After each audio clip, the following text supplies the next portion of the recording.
"Please dance with me before he sees," she whispered, not knowing the man was her new millionaire. "Before we explore all the details of this incredible story, tell us where you're following us from and the time. Subscribe to the channel so you don't miss a thing, and let's embark on this journey together." She knew she shouldn't have come tonight, but here she was. Christina Vey adjusted the thin strap of her midnight blue dress for the third time in 10 minutes, her dark eyes scanning the opulent ballroom of the Plaza Hotel. Crystal chandeliers cast warm golden light over New York's elite, their laughter mixing with the soft jazz ensemble in the corner. Everything screamed luxury, from the white orchid centerpieces to the champagne flowing like water.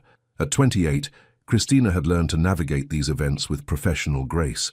Her job as a marketing consultant for luxe events demanded it, but tonight felt different. Tonight, her heart hammered against her ribs like a caged bird desperate for freedom. Just 3 hours, she reminded herself, smoothing her hands over the silk fabric that hugged her curves. Smile, network, leave. Her rich mahogany skin glowed under the chandelier light, and her natural hair was swept into an elegant updo that showcased the graceful line of her neck. She'd chosen this dress carefully, sophisticated yet striking, the deep blue complementing her warm undertones. But no amount of careful preparation could have readied her for what happened next. "Christina," the voice made her blood freeze. Slowly she turned. No, not here, not tonight. Blake Hoffman stood 10 feet away, his arm wrapped around a petite blonde in a designer gown that probably cost more than Christina's monthly rent. His smile was the same one that had once made her believe in forever. Before she'd discovered his text messages, his lies, his complete inability to see her worth. "You look..." Blake's eyes traveled over her appreciatively, and the blonde's grip on his arm tightened. "You look amazing." Christina's throat constricted. 6 months. 6 months since she'd ended things, since she'd promised herself never again to waste time on someone who couldn't appreciate what he had. 6 months of rebuilding, of learning to love herself again, of creating boundaries as strong as steel. And here he was, looking at her like she was dessert while his new girlfriend stood right beside him. "Blake," her voice came out steadier than she felt. "Congratulations on..." She gestured vaguely at the blonde, whose smile could have cut glass. "This is Tiffany," Blake said, seemingly oblivious to the tension crackling in the air. "Tiffany, this is Christina. We used to..." "Date," Christina finished, her professional mask sliding into place. "It's lovely to meet you, Tiffany." The blonde's laugh was sharp as broken crystal. "Oh, you're that Christina. Blake's told me so much about you." "I bet he has." Christina's hands began to tremble, with anger, with humiliation, with the sudden urge to flee this marble and gold prison. The walls felt like they were closing in, the laughter around them turning into white noise. That's when instinct took over. Without thinking, she turned to the nearest man, tall, broad-shouldered, with his back to her as he spoke quietly into his phone. She reached out, her fingers barely grazing the expensive fabric of his charcoal suit. "Excuse me," she whispered, her voice barely audible over the music. "I'm so sorry, but could you please dance with me, before he sees me fall apart?" The man ended his call and turned around. "Oh." Christina's breath caught in her throat. He was gorgeous in a way that seemed almost unfair. Sharp jawline, piercing grey eyes that seemed to see straight through her, dark hair perfectly styled, yet somehow touchable. He was probably 35, maybe 36, with the kind of presence that commanded attention without demanding it. For a moment, they simply stared at each other. She expected questions, confusion, maybe even rejection. Instead, he slipped his phone into his jacket pocket and extended his hand. "Of course," he said, his voice low and warm like aged whiskey. "Though I should warn you, I might step on your toes." The relief that flooded through her was so intense, it almost brought tears to her eyes. "I'll risk it." His hand was warm and strong as it enveloped hers, sending an unexpected jolt of electricity up her arm. He led her to the dance floor with the confidence of a man who'd done this 1,000 times, but there was something gentle in the way he placed his other hand on the small of her back, protective, not possessive. The music shifted to something slower, more intimate, and suddenly the crowded ballroom faded away. There was only the warmth of his body close to hers, the subtle scent of his cologne, something expensive and masculine that made her want to breathe deeper. "Better?" he asked softly, his breath warm against her ear. "Much." She looked up at him, surprised by the genuine concern in his grey eyes. "Thank you. I owe you an explanation." "No," he said, spinning her gently. You don't owe me anything, but if you want to talk, I'm listening. Something about his voice, steady, patient, made her walls crack just a little. Ex-boyfriend, new girlfriend, very public humiliation in 3, 2, 1. He chuckled, a rich sound that vibrated through his chest. Ah, the classic "look how much better I'm doing without you" showcase. Exactly. She found herself smiling for the first time all evening. And here I am, hiding behind a stranger like some teenager at prom. Here you are, he agreed, his eyes never leaving hers, being brave enough to ask for help instead of suffering in silence. I'd say that takes courage. The song was ending too soon. She could feel other eyes on them, Blake's probably among them, but for these few precious minutes she didn't care. This stranger had given her exactly what she needed: safety, dignity, and the reminder that not all men were selfish. As the final notes faded, he didn't immediately let her go. Instead, he leaned closer, his voice barely above a whisper.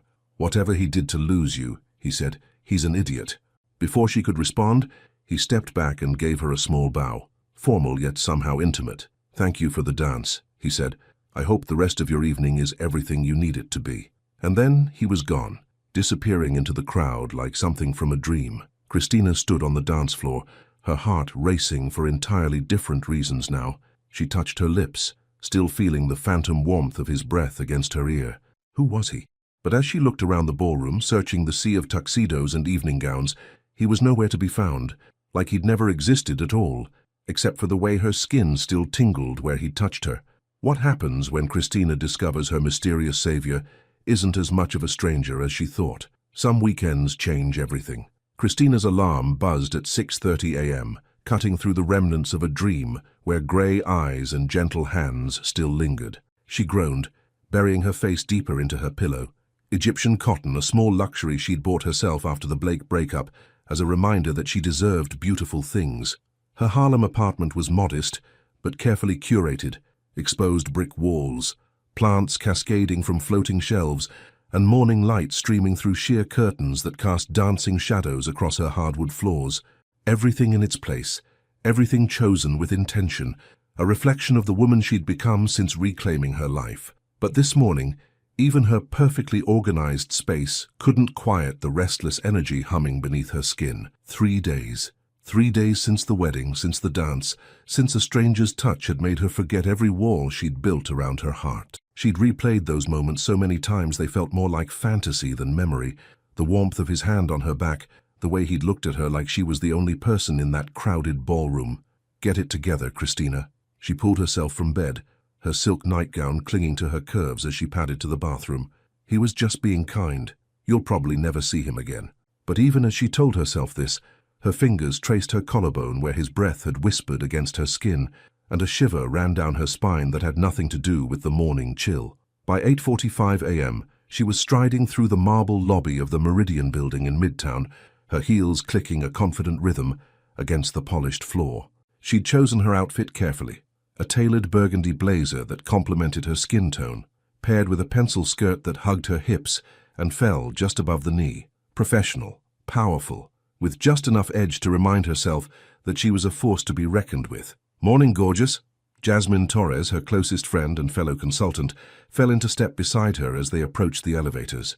"You're glowing. Did you finally use that expensive face mask I got you?" Christina laughed, pressing the button for the 20th floor. "Something like that." "Spill. You've had that mysterious smile all morning." Jasmine's dark eyes sparkled with curiosity.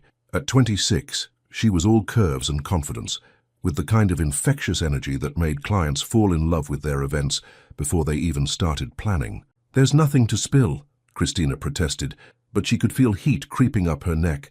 "Liar, you're blushing. Oh my God, did you meet someone at the wedding?" Before Christina could answer, the elevator dinged and the doors slid open to reveal their floor. A bustling, open-plan office with floor-to-ceiling windows overlooking Central Park. Lux Events occupied the entire 20th floor, and the morning energy was already electric, with ringing phones and animated conversations about upcoming galas and corporate launches. "Ladies and gentlemen," their boss, Richard Thorne, clapped his hands from the center of the office. "Conference room, 5 minutes. I want everyone to meet our new CEO." Christina's stomach dropped. New CEO. She'd heard rumors that the company was being acquired, but she'd assumed it was just corporate gossip. As one of their top consultants, she thought she would have been informed about something this significant. "Did you know about this?" she whispered to Jasmine as they made their way to the glass-walled conference room. Jasmine shook her head, looking equally surprised. "Richard's been acting weird all week, but I thought it was just stress from the Bennett wedding." They filed into the conference room along with the rest of the team, 15 of New York's most talented event consultants, all buzzing with nervous energy.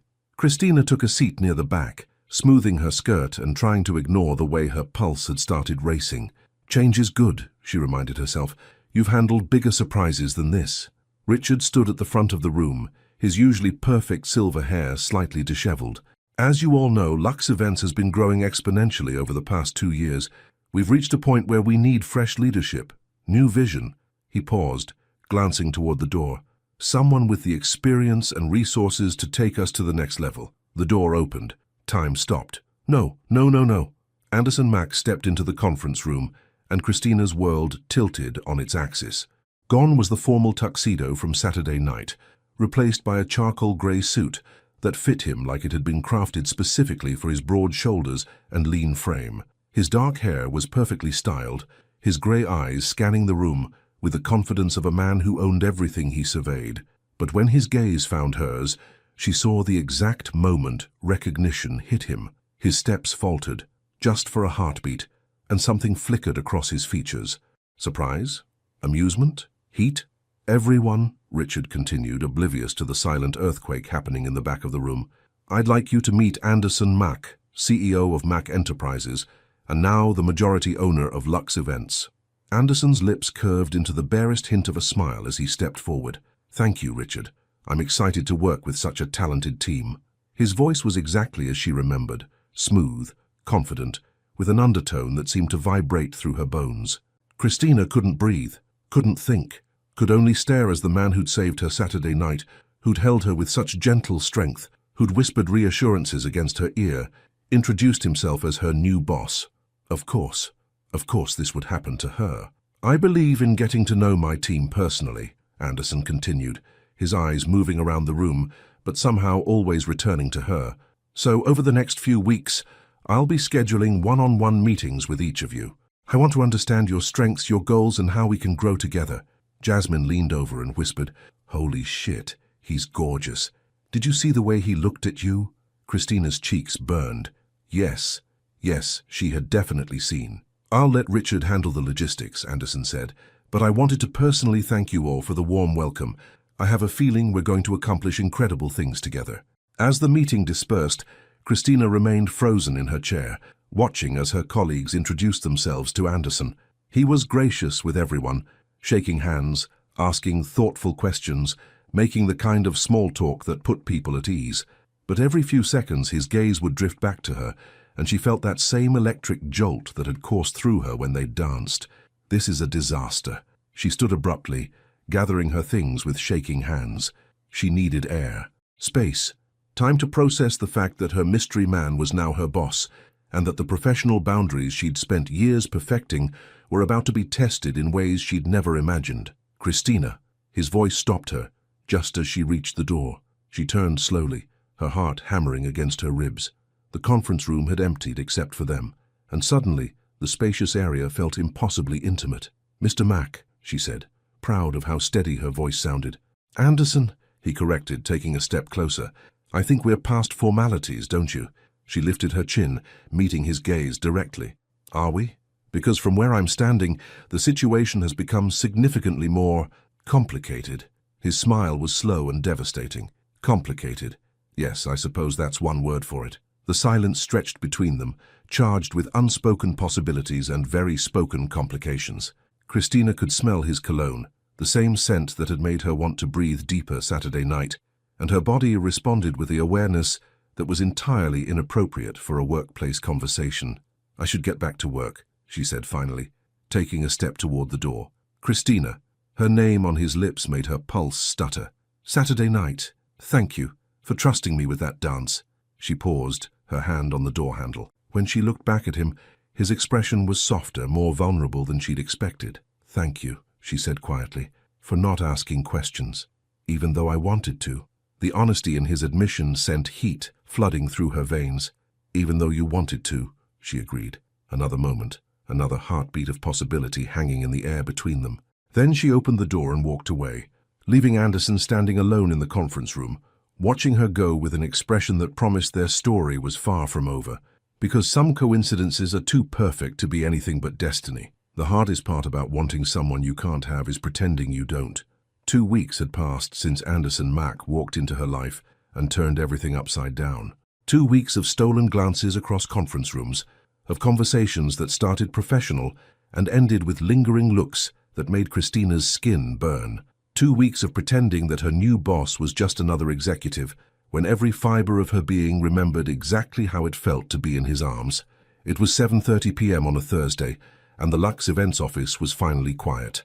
Most of the team had gone home hours ago, but Christina remained at her desk, surrounded by fabric samples and venue photos for the upcoming Hartley Foundation Gala. She'd volunteered to stay late, partly because the event was her biggest project of the year, but mostly because going home meant being alone with thoughts of grey eyes and gentle hands. Her burgundy blouse had long since been untucked from her black pencil skirt, and she'd kicked off her heels hours ago, her bare feet tucked under her as she worked. The city lights twinkled beyond the floor-to-ceiling windows, casting a warm glow across her dark skin as she leaned over the layout mock-ups. Just a few more adjustments, she told herself, pushing a strand of hair behind her ear. Her natural curls had escaped their mourning style, framing her face in a way that was softer, more intimate than her usual professional look. Working late again? The voice made her jump, her heart immediately racing. She looked up to find Anderson standing in the doorway of her cubicle, his suit jacket gone, his tie loosened, the top button of his white shirt undone. He looked tired but still devastatingly handsome, his dark hair slightly mussed, as if he'd been running his fingers through it. "Mr. Mack." She straightened in her chair, suddenly aware of how disheveled she must look. "I didn't realize you were still here." "Anderson," he corrected gently, stepping closer, "and I could say the same about you. It's almost 8 o'clock. The Hartley Gala is next month. I want everything perfect." She gestured to the chaos surrounding her desk. Color swatches, lighting plans, menu proposals. "Mrs. Hartley is particular." Anderson's lips quirked into a smile. "That's a diplomatic way of putting it. I've dealt with her before. She once made a florist cry because the roses were the wrong shade of pink." Despite herself, Christina laughed. "You've met her?" "Unfortunately." He moved closer, close enough that she could smell his cologne, close enough to see the way his shirt stretched across his broad chest. "She tried to buy my building last year, spent 3 hours listing everything that was wrong with the lobby marble. And did you sell? Do I look like a man who's easily intimidated by particular women?" His grey eyes sparkled with amusement, but there was something deeper there, something that made her pulse quicken. No, she thought, taking in his confident stance, the way he seemed to fill the space around her desk with his presence. "You look like a man who gets exactly what he wants." "Can I?" He gestured to the empty chair beside her desk. She nodded, not trusting her voice. He pulled the chair closer, closer than was strictly professional, and settled beside her. His knee brushed against hers, and the simple contact sent electricity shooting up her leg. "Show me what you're working on," he said, his voice lower now, more intimate in the quiet office. For the next hour they worked side by side, their heads bent over the plans as Christina walked him through every detail of the gala. Anderson asked thoughtful questions, offered suggestions that showed he understood both luxury and logistics, but more than that, he listened to her, really listened, in a way that made her feel heard and valued. "You're incredible at this," he said finally, leaning back in his chair. "The way you think about every angle, every guest experience. Mrs. Hartley is lucky to have you." Heat bloomed in Christina's chest at the genuine admiration in his voice. "Thank you. That means a lot." "I mean it." He turned to face her fully, and suddenly the space between them felt charged with possibility. "You have a gift for making people feel special. I should know." The reference to their dance made her breath catch. They'd been so careful to keep things professional for 2 weeks, but now, alone in the dim office with the city lights painting everything in gold, those carefully maintained boundaries felt gossamer thin. "Anderson?" she started, but he was already leaning closer. "I've been thinking about that night," he said quietly, his voice barely above a whisper. "About the way you looked at me when the music ended, like you were surprised that someone could see you. I was surprised."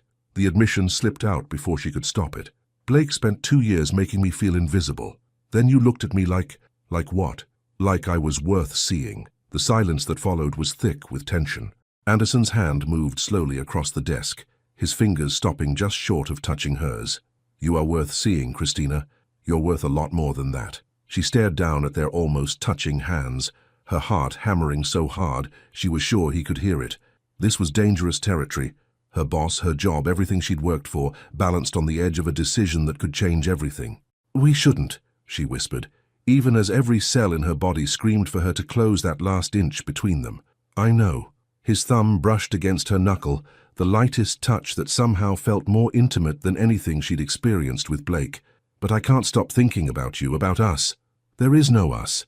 But even as she said it, she didn't pull her hand away. There can't be. Why? Because I'm your boss. He turned her hand over, his thumb tracing slow circles on her palm. Or because you're scared?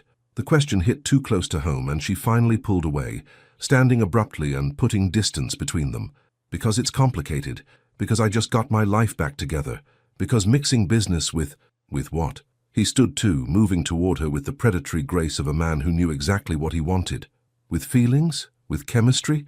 With something real? With fantasy? The word came out sharper than she intended. Saturday night was beautiful, Anderson, but it wasn't real life. Real life is budgets and deadlines and professional boundaries that exist for good reasons. He stopped just in front of her, close enough that she had to tilt her head back to meet his eyes. Is that what you think this is? Fantasy? Before she could answer, he reached up and tucked a loose curl behind her ear, his fingers lingering against her cheek. The touch was so gentle, so reverent, that it took her breath away. What I feel when I look at you, he said softly. What I felt when we danced, that's the most real thing I've experienced in years. For a moment she let herself lean into his touch, let herself imagine what it would be like to give in to the want that had been building between them. His thumb traced her cheekbone, and she felt herself melting under the tenderness in his grey eyes. This is how it starts, she thought. This is how you lose yourself again. The thought was like cold water, and she stepped back, wrapping her arms around herself. I should go, she said, her voice unsteady. It's late, and I have an early meeting tomorrow. Disappointment flickered across his features, but he didn't try to stop her. Of course, let me walk you to your car. I take the subway. Then let me drive you home. Anderson, as your boss, he said firmly, making sure one of my employees gets home safely after working late. Nothing more. She wanted to argue, wanted to prove she could take care of herself, but the truth was that his concern felt too good to reject entirely. Okay, she said quietly. Thank you. 20 minutes later, she was sitting in the passenger seat of his sleek black BMW, the leather seats and subtle lighting, making the space feel intimate despite the professional reason for the ride. Anderson drove with confident ease through the Manhattan traffic, classical music playing softly in the background. Turn left here, she directed as they approached her neighborhood in Harlem. It's the brownstone with the blue door. He pulled up in front of her building, a beautiful pre-war structure that she'd fallen in love with the moment she saw it. The rent was more than she could comfortably afford, but it was hers, and it represented everything she'd built for herself. Thank you, she said, reaching for the door handle. For the ride, and for the help with the gala. Christina, his voice stopped her. When she looked back, his expression was serious, vulnerable in a way that made her chest tight. I'm not going anywhere. Whatever this is between us, I'm not running from it. She studied his face in the dim light from the street lamps, seeing the sincerity in his eyes, the determination in the set of his jaw. That's what scares me, she admitted. Then she was out of the car and up the steps to her building, not looking back even though she could feel his eyes on her, until she disappeared inside. Only when she was safely in her apartment did she allow herself to breathe, leaning back against her front door with her eyes closed. This was trouble. Beautiful, intoxicating, career-threatening trouble, and she was already in deeper than she'd ever intended to go. When playing with fire, someone always gets burned. But sometimes the flames are worth the risk. The problem with walls is that they can't keep out what's already inside. Friday morning came too soon, and not soon enough. Christina had spent most of the night replaying every moment in Anderson's car, the way his voice had dropped when he said her name, the promise in his eyes when he told her he wasn't running. She'd stood under a cold shower for 20 minutes, trying to wash away the memory of his thumb tracing her cheek, but his touch seemed permanently etched into her skin. Now, sitting at her desk with a steaming cup of coffee, she was determined to get back to normal. Professional boundaries, safe distances. The Hartley Gala timeline spread across her computer screen like a fortress of deadlines and logistics, something concrete to focus on instead of grey eyes and whispered confessions. "Girl, you look like you haven't slept in days." Jasmine appeared beside her desk, perching on the edge with her usual morning energy. She wore a bright yellow dress that complemented her warm skin tone, her long black hair pulled into a sleek ponytail. "Late night with the gala plans again?" "Something like that." Christina kept her eyes on her screen, not trusting herself to maintain eye contact. "Or maybe late night thinking about our gorgeous new CEO. Jasmine's voice dropped to a conspiratorial whisper. "Because, honey, the way that man looks at you is not appropriate for the workplace." Christina's coffee cup froze halfway to her lips. "What do you mean?" "I mean he watches you like a man starving and you look at him like you want to climb him like a tree." Jasmine grinned at Christina's shocked expression. "What? I'm observant. It's my job to notice chemistry." "You're imagining things," Christina protested, but heat was already creeping up her neck. "Am I? Because yesterday when he walked past your desk, you literally stopped breathing. And don't get me started on the way he said your name in the meeting, like it tasted good in his mouth. God, was it that obvious?" Christina buried her face in her hands. "Jazz, this can't happen. He's my boss. This job means everything to me." "I know, baby." Jasmine's voice softened, and she reached over to squeeze Christina's shoulder. "But maybe sometimes the best things come from the places we least expect." Before Christina could respond, a familiar voice cut through the morning chatter. "Good morning, ladies." Anderson's voice sent that familiar jolt through Christina's system. She looked up to find him standing beside her desk, immaculate in a navy suit that made his eyes look like storm clouds.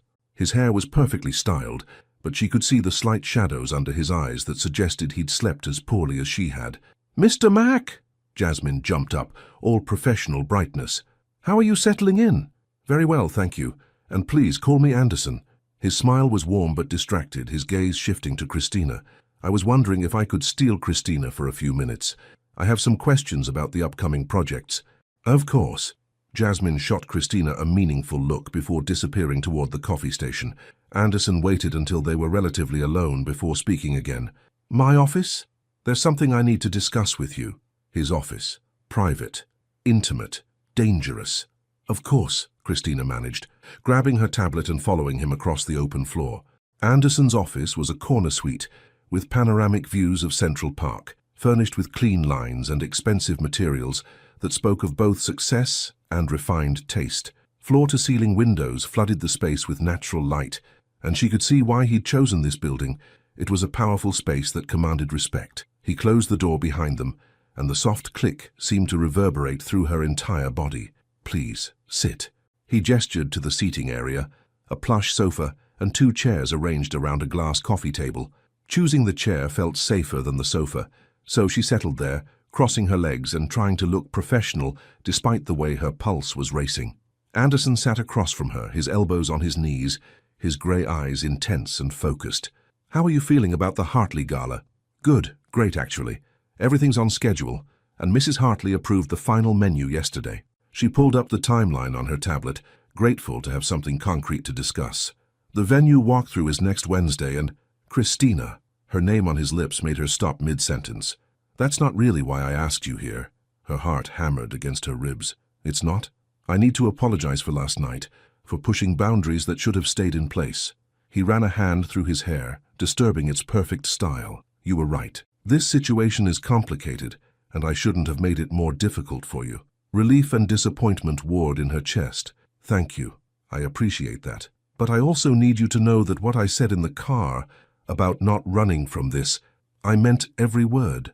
And there went her relief. "Anderson, hear me out." He leaned forward, his intensity making her breath catch. "I've built my career on making calculated decisions, on weighing risks and benefits.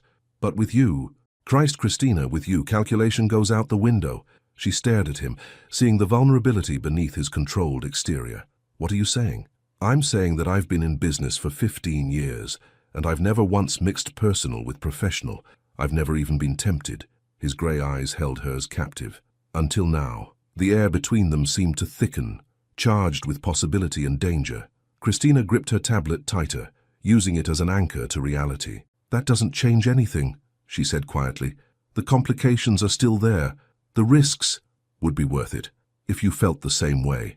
The confession hung between them like a challenge. Christina's mind raced, weighing everything she could lose against everything she might gain. Her job, her independence, her carefully reconstructed heart, but also him. "I need time," she said finally, "to think, to figure out what this means." Anderson nodded slowly. "I understand.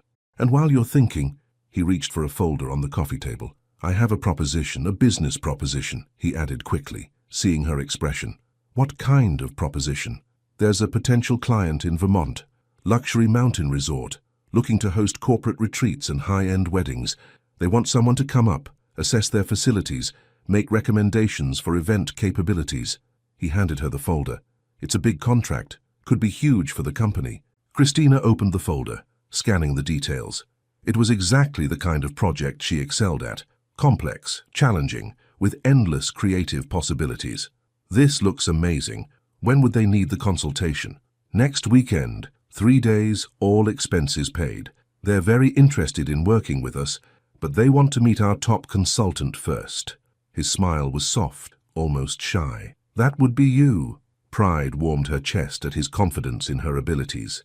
"You really think I'm the right person for this?" "I know you are. Your portfolio speaks for itself, and your vision for events is exactly what they're looking for." He paused, his expression becoming more serious. "But I should mention, I'd be going with you." Her stomach dropped. "What?" "As CEO, I need to be involved in contracts this size. And honestly," he ran his hand through his hair again, a gesture she was beginning to recognize as his tell when he was nervous. "I think some distance from the office might help us both think more clearly about everything." 3 days, in Vermont. With Anderson, it was either the best idea or the worst idea she'd ever heard. "I don't know if that's smart," she said carefully. "Probably not," he agreed, "but it's business. Important business that could set both our careers on incredible trajectories." His grey eyes met hers. "Can you handle 3 days of strictly professional interaction? Because I promise you, that's all it would be." She studied his face, looking for any sign that he was being less than honest. But his expression was earnest, determined, the face of a man making a genuine business offer. It was a good opportunity, a great opportunity, the kind that could establish her as one of the premier event consultants on the East Coast. "Strictly professional," she repeated. "Absolutely. Separate rooms. Of course. And when we get back, we go back to normal working relationship. No more late-night conversations or car rides home." Something flickered in his eyes. Disappointment, maybe. But he nodded. "If that's what you want." It wasn't what she wanted. That was the problem. What she wanted was to lean across this coffee table and kiss him until they both forgot about professional boundaries and calculated risks. What she wanted was to find out if his hands felt as good on the rest of her body as they did on her face. But wanting and having were two very different things. "Okay," she said finally. "I'll do it, for the business opportunity." His smile was bright enough to power the city. "Excellent. I'll have my assistant make the arrangements. We'll leave Friday afternoon." As she stood to leave, folder clutched against her chest like armor. Anderson's voice stopped her at the door. "Christina, for what it's worth, I think you're worth the risk, whatever that might mean for both of us." She didn't trust herself to respond, so she simply nodded and escaped to the safety of the open office.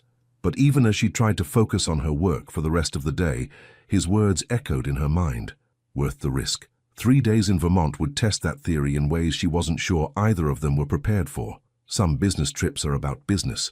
Others are about discovering what you're really made of. Some promises are meant to be broken. The drive to Vermont should have been peaceful. Rolling hills painted in autumn gold, crisp October air flowing through the partially open windows of Anderson's BMW, classical music, creating a sophisticated soundtrack to their journey. It should have been the perfect opportunity for professional conversation about the upcoming client meeting. Instead, Christina found herself hyper-aware of everything about the man sitting 18 inches away from her. The way his long fingers gripped the steering wheel with confident ease. The subtle flex of his forearm when he shifted gears. The way his cologne mixed with the mountain air to create something intoxicating that made her want to breathe deeper. Even his profile was distracting. The strong line of his jaw, the way his dark hair caught the late afternoon sunlight. 3 days, she reminded herself for the 100th time since leaving Manhattan 4 hours ago. Strictly professional. You can handle 3 days. "The resort is just around this bend," Anderson said, his voice cutting through her internal pep talk. "According to the GPS, anyway." Christina looked up from her tablet where she'd been pretending to review the client notes and gasped. The Willowbrook Mountain Resort spread before them like something from a fairy tale. A massive stone and timber lodge nestled against the backdrop of mountains dressed in fall splendor. The main building was elegant yet rustic, with expansive terraces and floor-to-ceiling windows that promised breathtaking views from every room. "Oh my God," she breathed, pressing her hand against the passenger window. "Anderson, this is incredible." He smiled at her reaction, and she felt that familiar flutter in her stomach. "Wait until you see the event spaces. The photos they sent don't do them justice." As they pulled up the circular drive, Christina could already see the potential.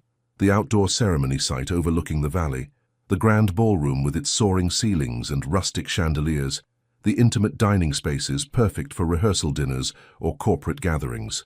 This could be huge, she thought, her professional excitement temporarily overriding her personal anxiety. This could change everything for the company. A valet approached their car as Anderson put it in park. "Welcome to Willowbrook," the young man said with a genuine smile. "Mr. Mack and Ms. Vey, I presume?" "That's us," Anderson confirmed, handing over the keys. "Are we checking in at the main desk?" "Actually, Mr. Hendricks asked me to escort you directly to him. He's waiting in the maple room with some champagne to welcome you properly." James Hendricks, Christina remembered from their correspondence. The resort owner who'd inherited the property from his grandfather and was determined to transform it into Vermont's premier luxury destination. She'd spoken with him several times over the phone, and his passion for the project had been infectious.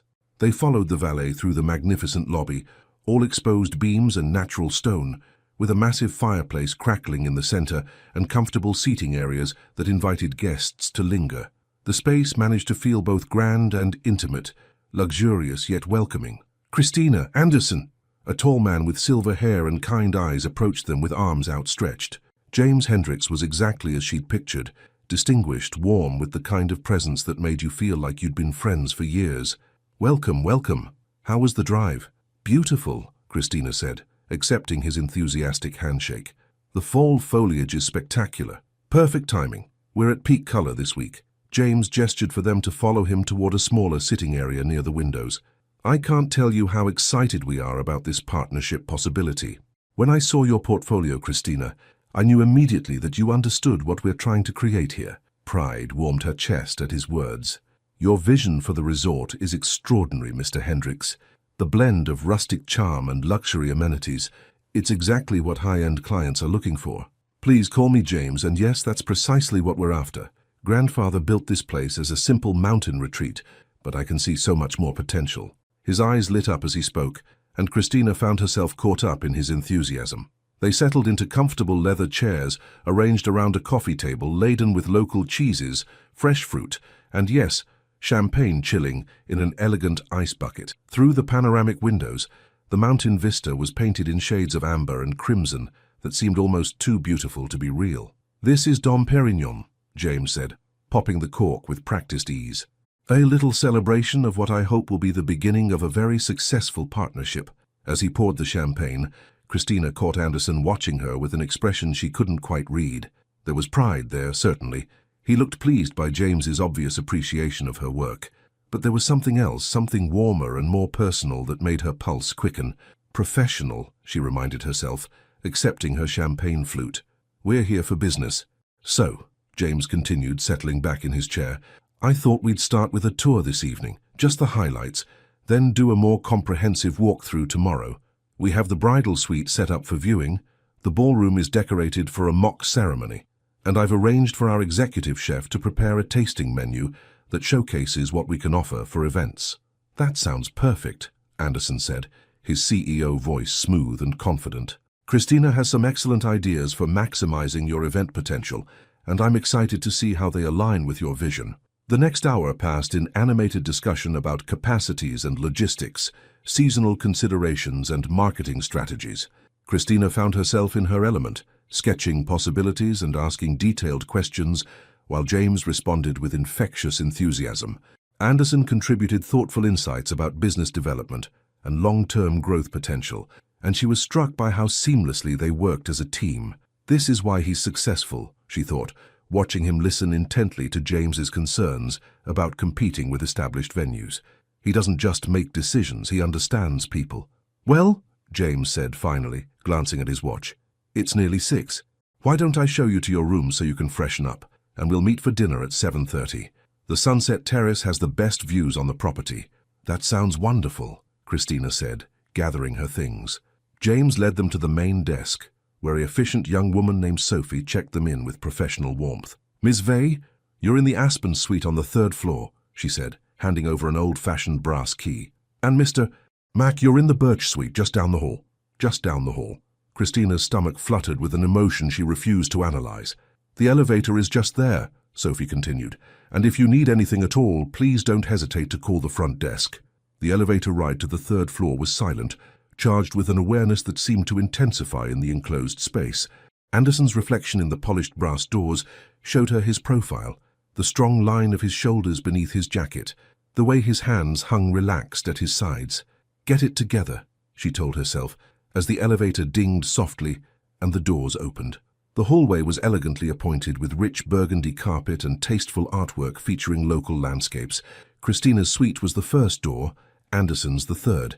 Close enough that she'd be acutely aware of his presence, but far enough to maintain the illusion of propriety. I'll see you at dinner, she said, her key suddenly feeling heavy in her hand.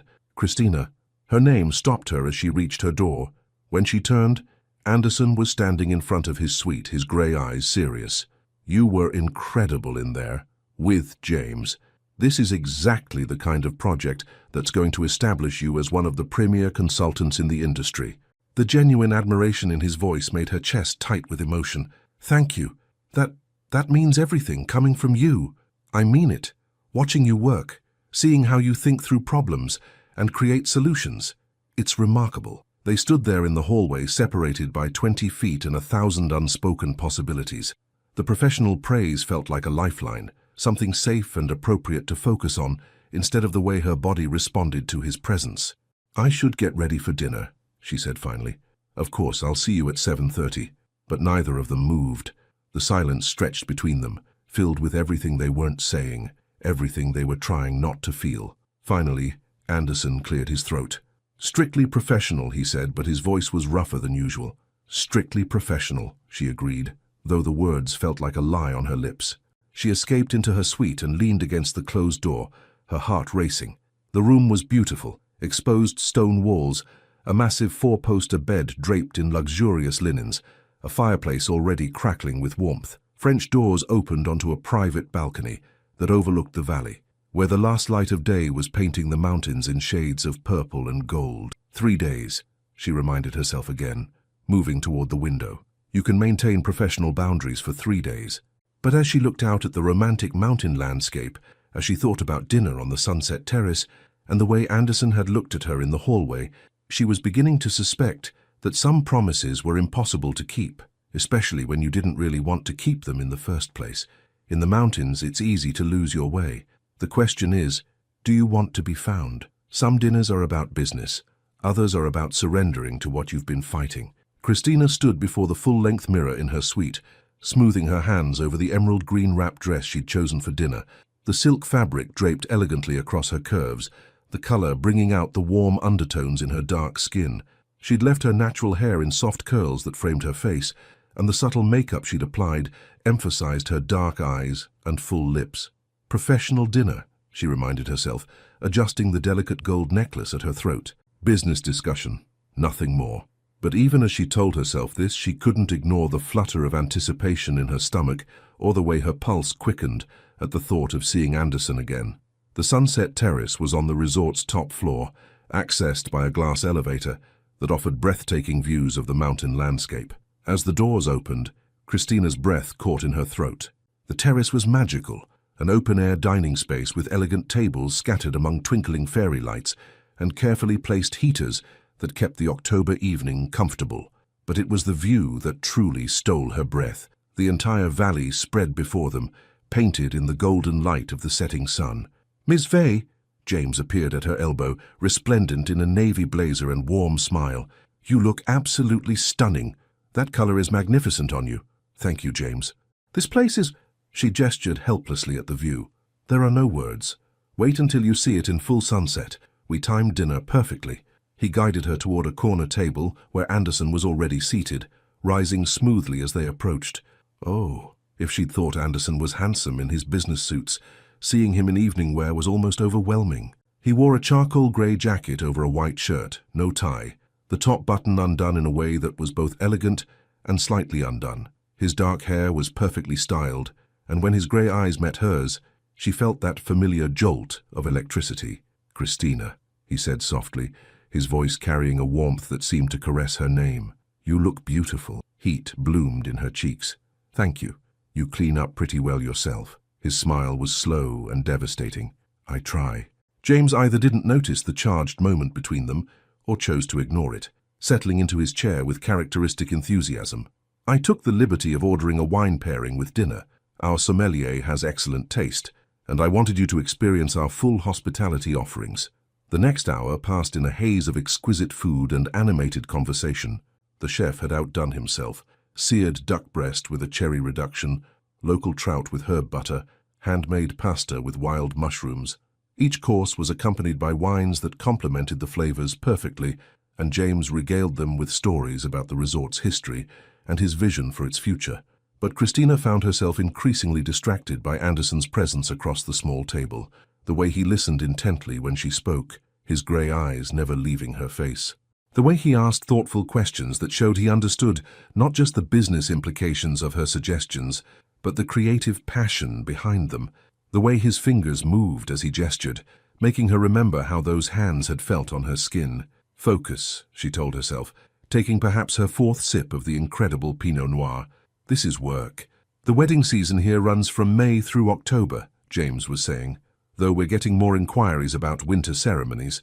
There's something magical about the mountains in snow. Winter weddings are having a moment," Christina agreed, grateful for the professional topic, "especially for couples who want something intimate and dramatic. The key would be making sure you have adequate indoor alternatives and heating solutions for outdoor elements."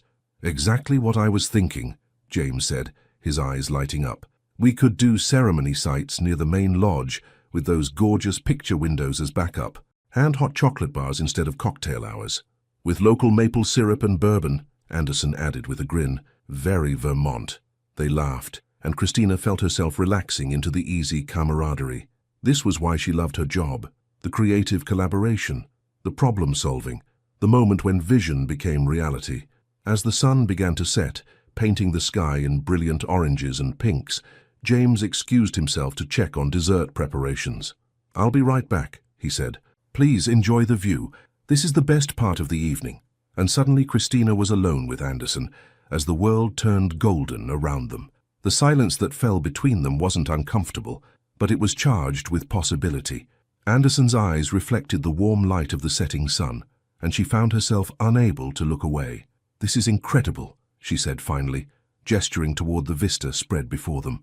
"It is," he agreed, but he was looking at her, not the view.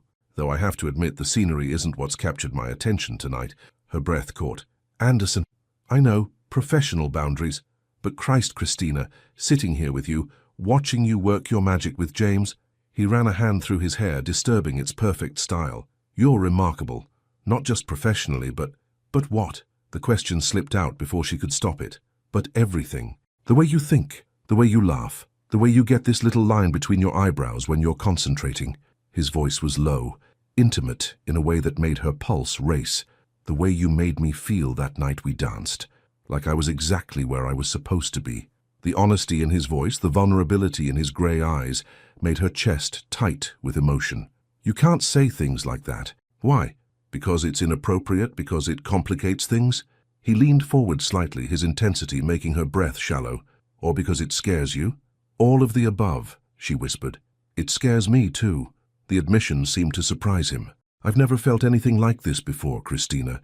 This pull, this need to be near you, to make you smile, to protect you from anything that might hurt you." Her hands trembled as she reached for her wineglass.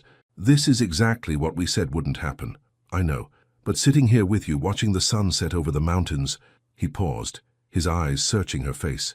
"Some things are bigger than our plans."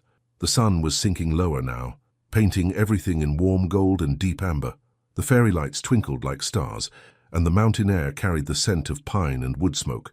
It was impossibly romantic, impossibly perfect, and Christina felt her carefully constructed walls beginning to crumble. "What are you asking me, Anderson?" "I'm asking you to stop running, to stop hiding behind professional boundaries and past hurts, and all the very logical reasons why this is complicated." His hand moved across the table, stopping just short of touching hers. "I'm asking you to take a chance on something real, and if it doesn't work out, if we destroy what we have professionally, then we'll deal with it together." His fingers finally closed over hers, warm and strong and achingly gentle. "But what if it does work out? What if we're missing something extraordinary because we're too afraid to try?" The touch of his skin against hers sent electricity shooting up her arm. She stared down at their joined hands, his thumb tracing slow circles on her knuckles in a gesture that was becoming beautifully familiar. "Christina." Her name was barely a whisper. "Look at me." When she lifted her eyes to his, the intensity she saw there nearly stole her breath. Want, need, something deeper than desire, something that spoke to parts of her heart she'd thought Blake had broken beyond repair. "I'm terrified," she admitted. "So am I." His smile was soft, vulnerable. "But I'd rather be terrified with you than safe without you." Before she could respond, James returned with a flourish, carrying a tray of what looked like the most decadent chocolate dessert she'd ever seen. "Dessert is served," he announced cheerfully. "Our signature chocolate soufflé with Vermont maple ice cream." Anderson didn't immediately release her hand, and for a moment, the three of them formed a strange tableau, James beaming with hospitality pride, Christina and Anderson caught in a moment of raw honesty. Finally, Anderson pulled back, but his eyes never left her face. "This looks incredible, James. Thank you for such a perfect evening." "My pleasure entirely. I hope this is just the first of many collaborations." As they shared the rich dessert, conversation turned back to business logistics and timeline discussions. But underneath the professional chatter, Christina was acutely aware of Anderson's presence, of the promise in his eyes, of the decision that was crystallizing in her heart, despite every logical argument against it. When dinner finally ended, and James walked them back to the elevator, Christina felt like she was floating. The wine, the perfect food, the romantic setting, the weight of Anderson's confession, it all combined to create a dreamlike quality that made reality feel distant and malleable. "Thank you for an incredible evening," she told James as they reached the elevator. "Everything was perfect. Wonderful. Tomorrow we'll do the full facility tour and you can see everything in daylight. I think you're going to be amazed by the possibilities." The elevator ride to their floor was silent, but the air between them hummed with tension. When the doors opened, they walked slowly down the hallway, neither seeming eager to end the evening. At her door, Christina fumbled with the old-fashioned key, hyper-aware of Anderson standing just behind her, close enough that she could feel the warmth radiating from his body. "Christina." His voice was rough, uncertain. She turned to face him, her back against her door, her heart hammering against her ribs.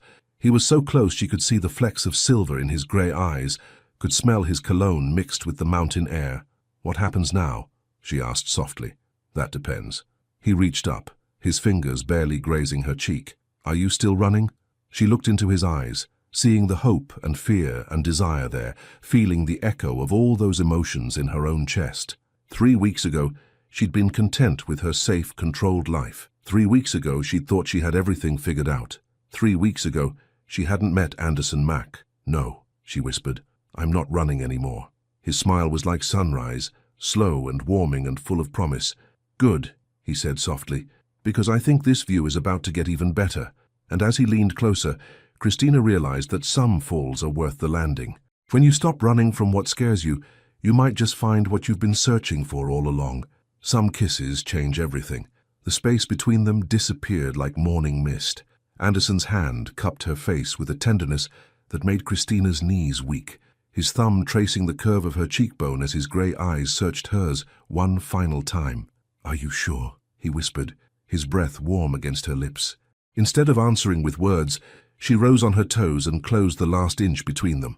The kiss was everything she'd imagined and nothing she could have prepared for.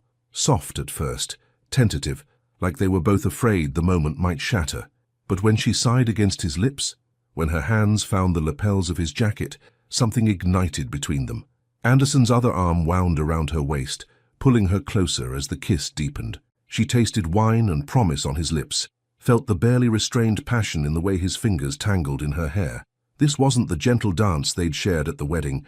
This was raw, honest, electric with weeks of denied attraction. When they finally broke apart, both breathing hard, Christina felt like the world had shifted on its axis. Anderson rested his forehead against hers, his eyes closed, his hands still framing her face like she was something precious. That was, he started, then seemed to lose the words. Worth the risk, she finished softly. His smile was brilliant in the dim hallway light. Definitely worth the risk. They stood there for a long moment, holding each other in the quiet corridor, the magnitude of what had just changed settling around them. Christina could feel Anderson's heart beating against her chest, could smell his cologne mixed with the mountain air, could taste the lingering sweetness of the kiss on her lips. She started, then stopped, not really wanting to finish the sentence. Go inside, he agreed, but he made no move to step away. We have an early morning tomorrow. The full facility tour, she said, trying to remember what their actual purpose was for being here.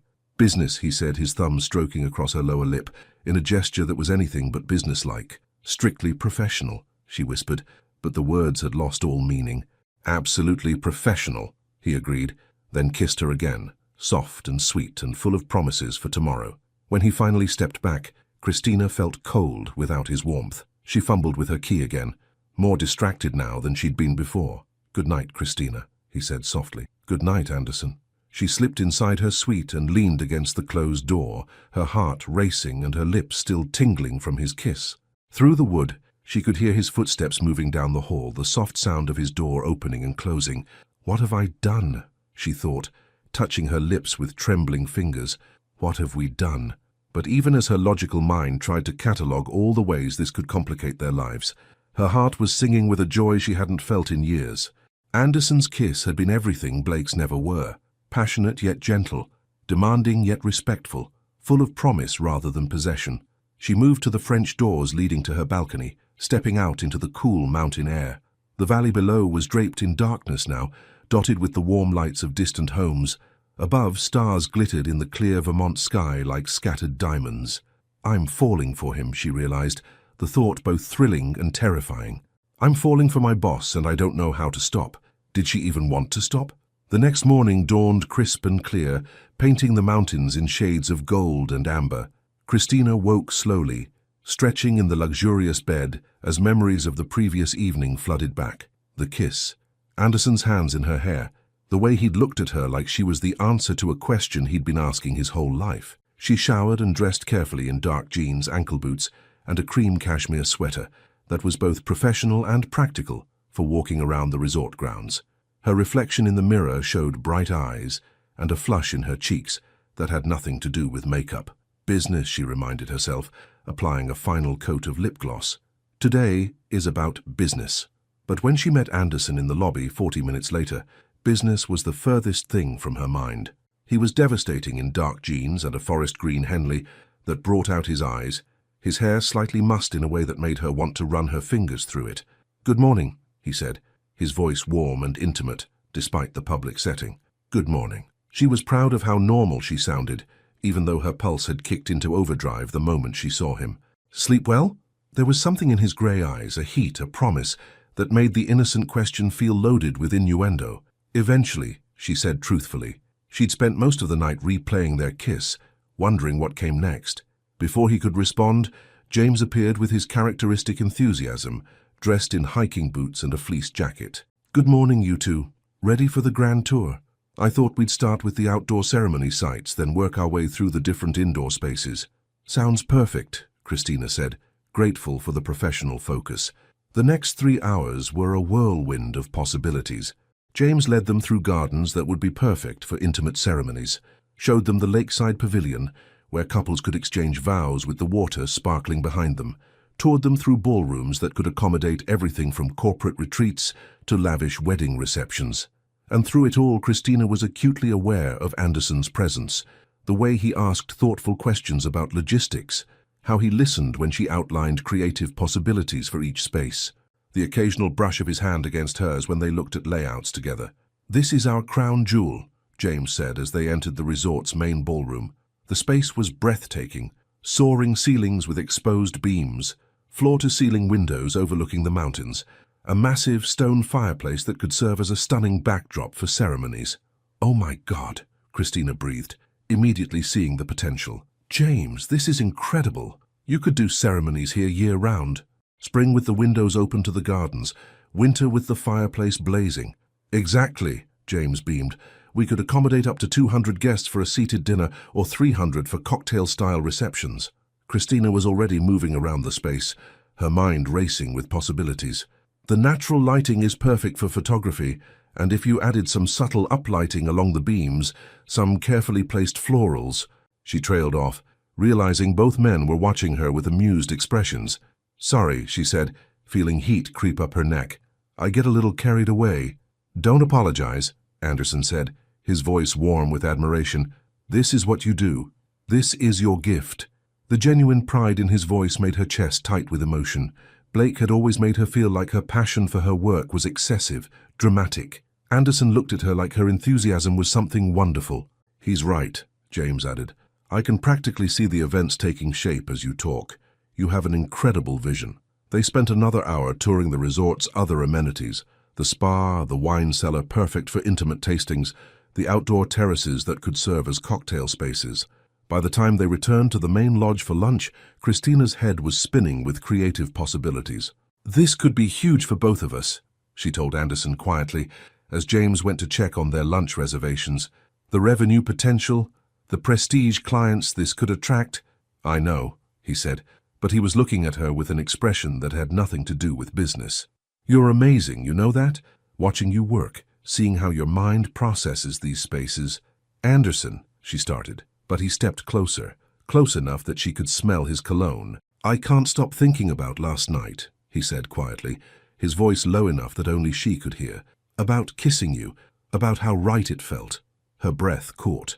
We're in public, I know, and tonight, after we finish the business discussions, I want to talk to you, really talk, about what this means, about what we're doing. Before she could respond, James returned with news that their table was ready, but as they walked toward the restaurant, Christina felt like she was floating. Anderson wanted to talk. He wanted to figure out what came next. Maybe, she thought, stealing a glance at his profile, some risks really are worth taking. The afternoon flew by in more detailed discussions about pricing, logistics, and timeline possibilities.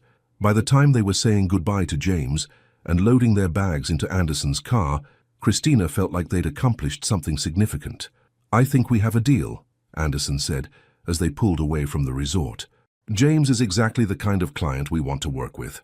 I think you're right, she agreed. This could be the beginning of something really special. He glanced over at her, his grey eyes warm. I hope so. In more ways than one. As they began the drive back toward the city, the weight of everything that had changed in just 24 hours settled around them. The successful business meeting, the kiss that had shifted everything, the promise of more conversations to come.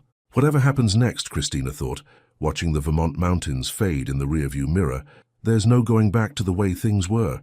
And for the first time in years, she was okay with that. Some business trips are about contracts. Others are about discovering what you really want. Sometimes the hardest part isn't falling in love, it's figuring out how to live with it. Monday morning in Manhattan felt like stepping into a different universe. The Vermont mountains and romantic terraces seemed like a beautiful dream as Christina stood in her Harlem apartment, staring at her reflection in the bathroom mirror. The woman looking back at her had the same face, the same dark eyes and full lips, but something fundamental had changed. You kissed your boss, she reminded herself, applying mascara with hands that trembled slightly. Your gorgeous, successful, completely off-limits boss. But even as her logical mind tried to catalogue all the ways this could complicate her carefully constructed life, her lips still tingled with the memory of Anderson's kiss, the way he'd held her face like she was precious, the promise in his grey eyes when he'd said they needed to talk. She'd chosen her outfit carefully, a tailored black dress with a burgundy blazer, professional yet flattering. If she was going to navigate this new reality, she needed armor that made her feel confident and in control. You can do this, she told herself, grabbing her purse and laptop bag. Professional boundaries, clear communication, figure out what this means without destroying everything you've worked for. The subway ride to Midtown was a blur of morning commuters and internal pep talks. But when the elevator doors opened on the 20th floor of the Meridian building, Christina felt her pulse kick into overdrive. He's here, somewhere in this building, and everything has changed. Christina!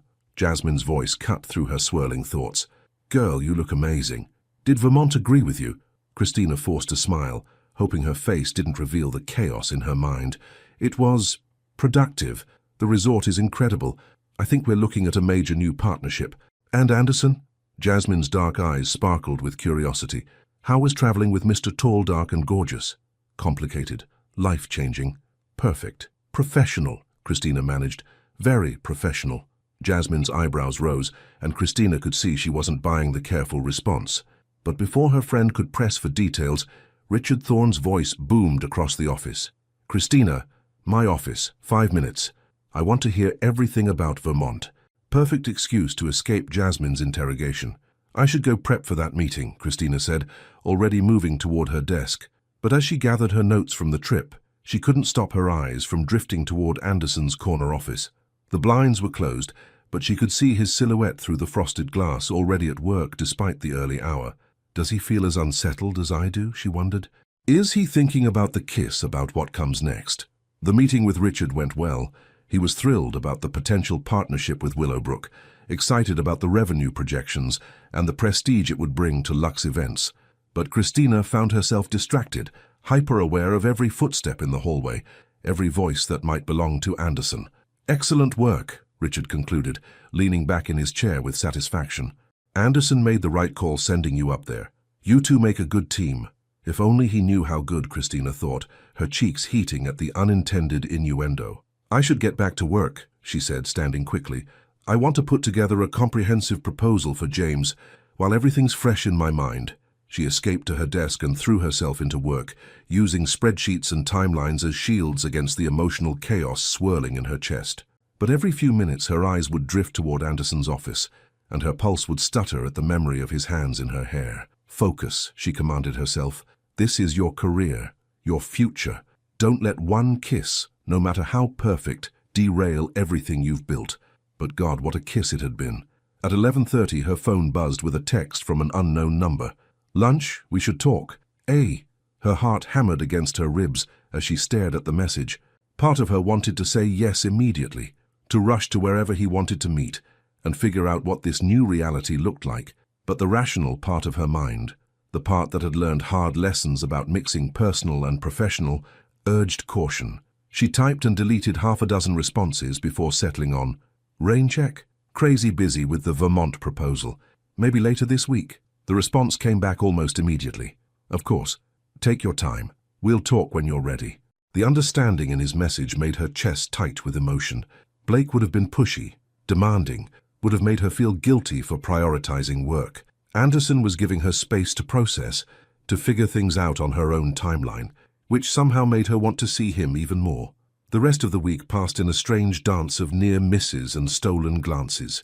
They attended the same meetings, exchanged professional pleasantries in the elevator, collaborated on the Willowbrook proposal with careful efficiency. But underneath the professional veneer, Christina was acutely aware of every shared look, every accidental brush of fingers when passing documents. Anderson seemed to be following her lead, maintaining perfect professional boundaries, while his eyes held promises of deeper conversations to come. It should have been reassuring. Instead, it made her want him more. This is ridiculous, she thought Friday afternoon, watching him present quarterly projections to the team. You're a grown woman. Figure out what you want and deal with it. But what she wanted felt impossible to reconcile with what was practical. She wanted Anderson, his laugh, his hands, his way of looking at her, like she was the most interesting person in the room. She wanted to explore whatever was building between them. But she also wanted her career, her independence, the security she'd worked so hard to build. Why can't you have both? A small voice in her head whispered. Why does it have to be either or? She was still wrestling with these thoughts when she packed up her desk Friday evening. Most of the office had cleared out by 6, but she'd stayed late to finish the final details on the Willowbrook proposal. It was perfect, comprehensive, creative, exactly the kind of work that established her as one of the premier consultants in the city. She was just gathering her things when a familiar voice made her pulse stutter. Working late again?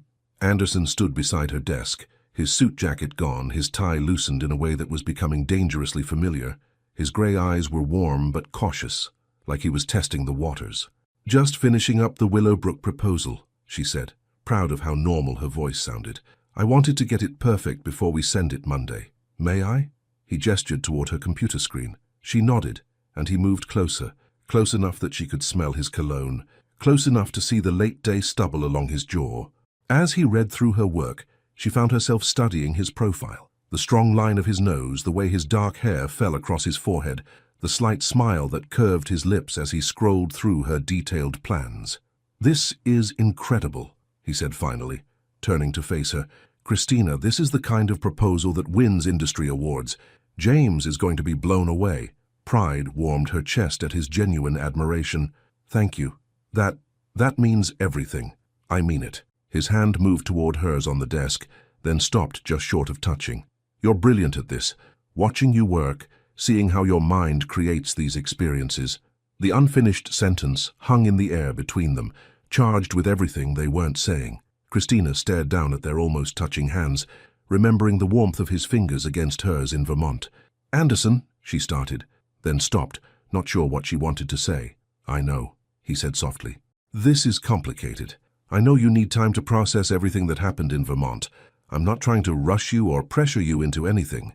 The gentleness in his voice, the understanding, made her chest tight with emotion. "It's not that I don't want—" She trailed off, frustrated by her inability to articulate the chaos in her heart.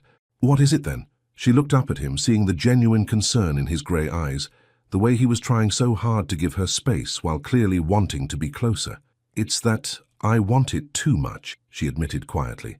"This job, this company, it's everything I've worked for, and you— God, Anderson, you scare me because I want you in ways that could mess up everything I've built." His expression softened, and this time he did reach for her hand, his fingers warm and strong as they closed over hers. "What if it doesn't mess things up?" he asked gently. "What if it makes everything better? And what if it doesn't? What if we try this and it destroys our working relationship? What if—" Christina, her name on his lips, stopped her spiral of worry. "What if we stop asking what if and start asking what do we want?"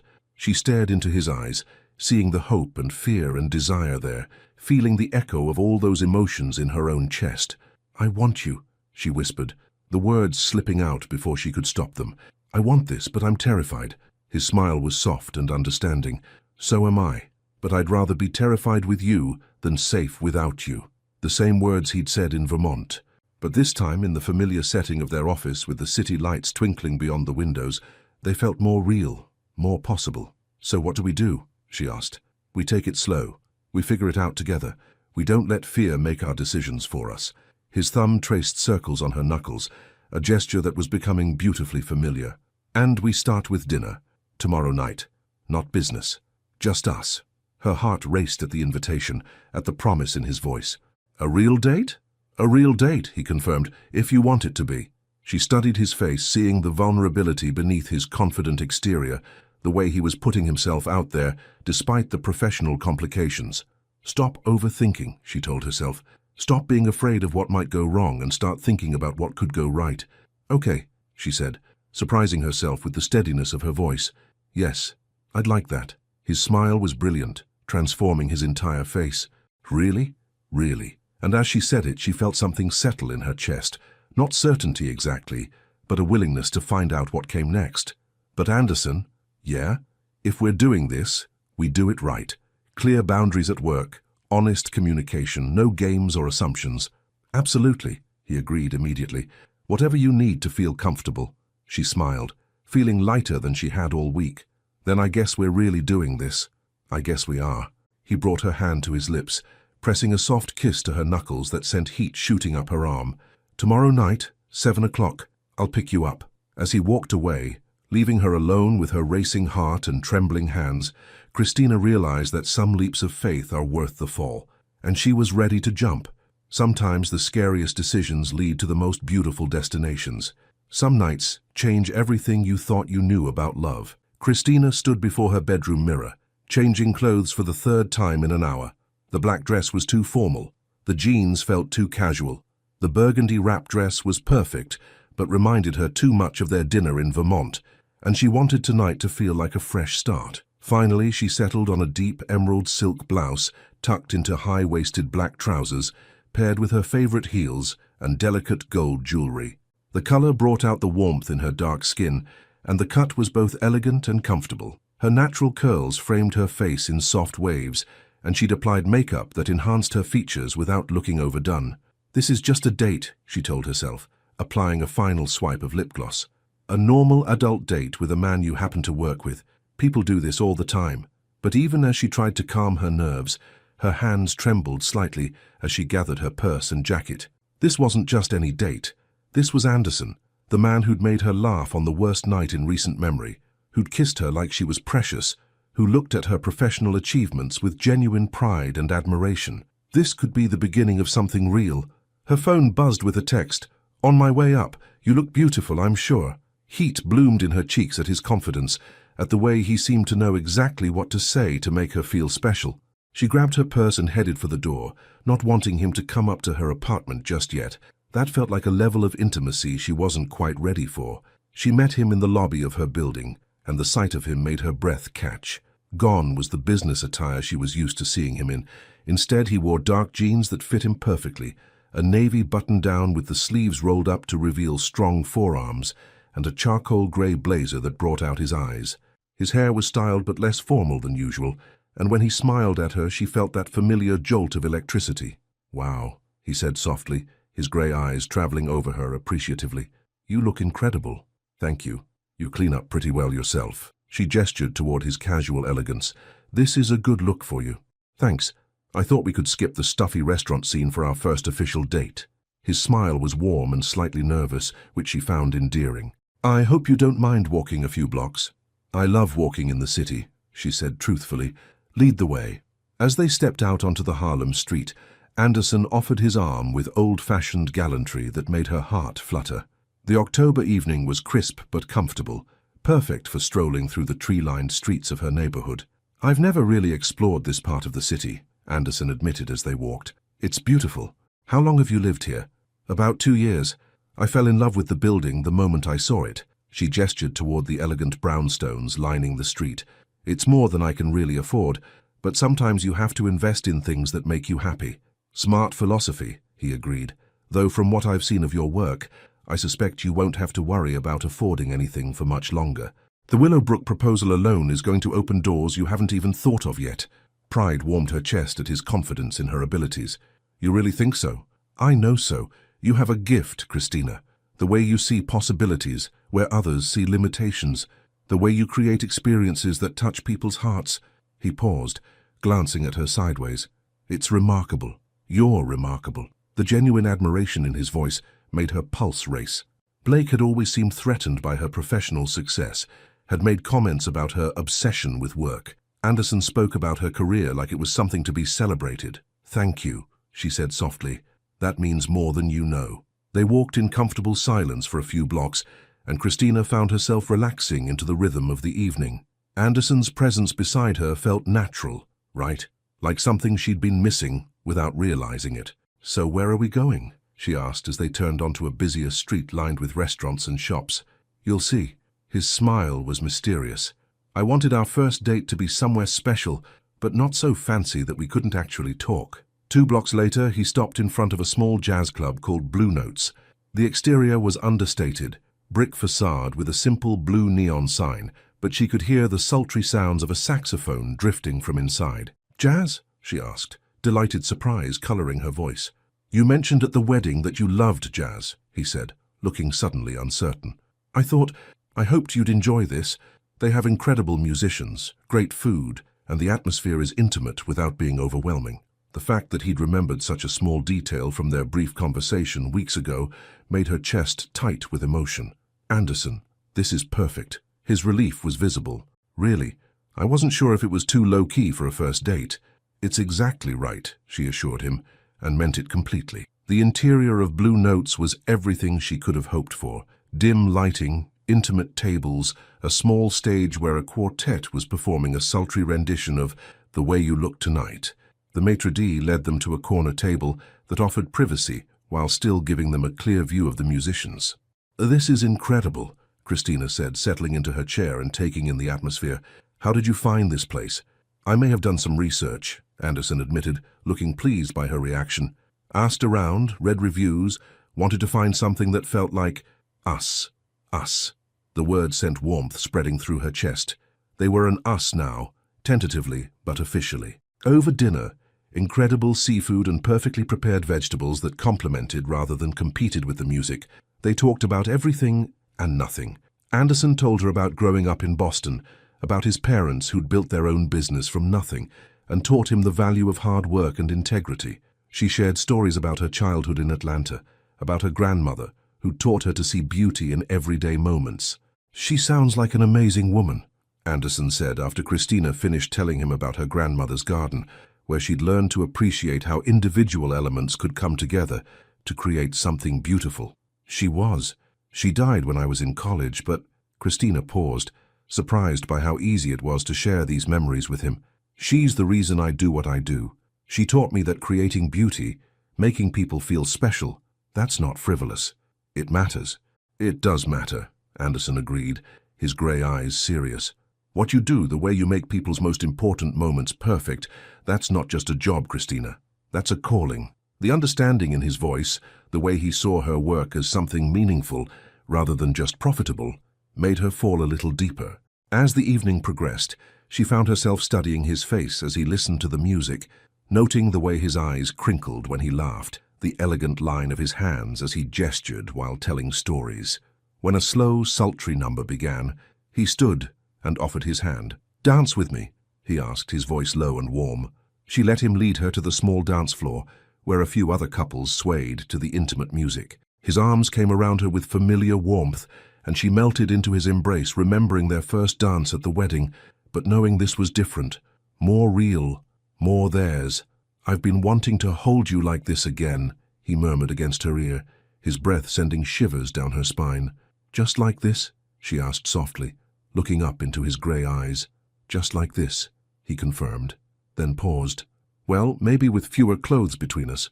The boldness of his admission, delivered with a slight smile that was both innocent and devastating, made heat pool low in her belly. "Anderson, too much?" he asked, but his eyes were dancing with mischief. "Not too much," she whispered. "Just dangerous." "Good dangerous or bad dangerous?" She considered this as they swayed to the music, her body pressed against his, acutely aware of his warmth and strength and the way he smelled like expensive cologne and something uniquely him. "Very good dangerous," she admitted. His smile was slow and devastating. "I was hoping you'd say that." When the song ended, they didn't immediately separate. Instead, they stood there on the small dance floor, holding each other while the music shifted to something more upbeat around them. "We should probably go back to our table," Christina said, though she made no move to step away.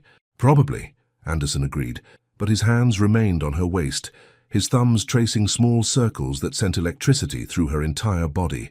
"People are starting to stare," she pointed out. "Let them," he said, his voice rough with want. "You're beautiful, and I'm the luckiest man in this room." The intensity in his grey eyes made her breath catch. She'd never had a man look at her like this, like she was the answer to every question he'd never known to ask. This is how it should feel, she realized.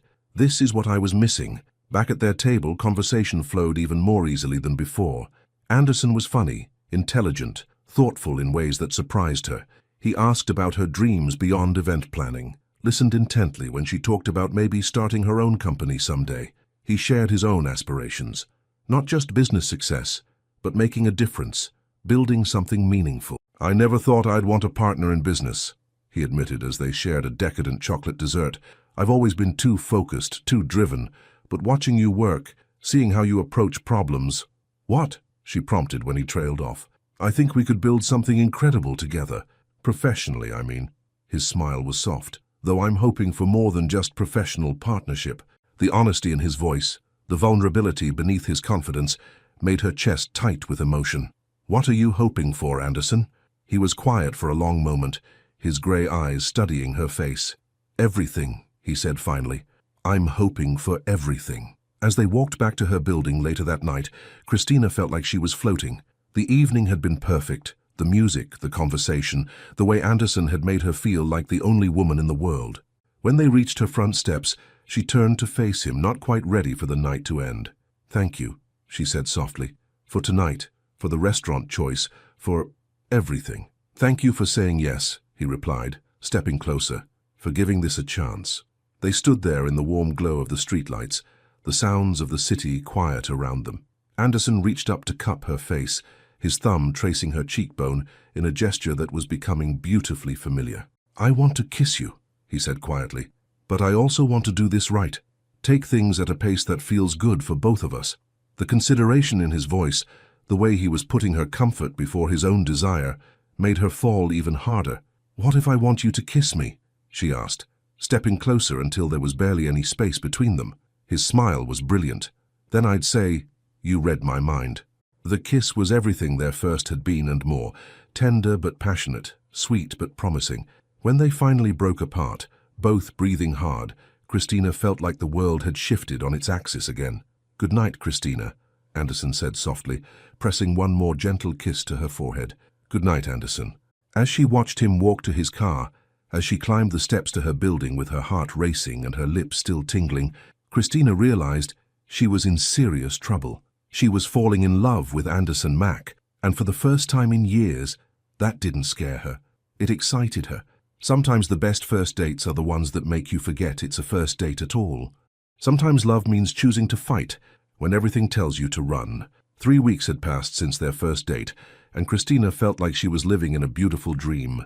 Secret lunches in quiet cafes, late-night phone calls that stretched until dawn, stolen kisses in empty conference rooms that left her breathless and wanting more.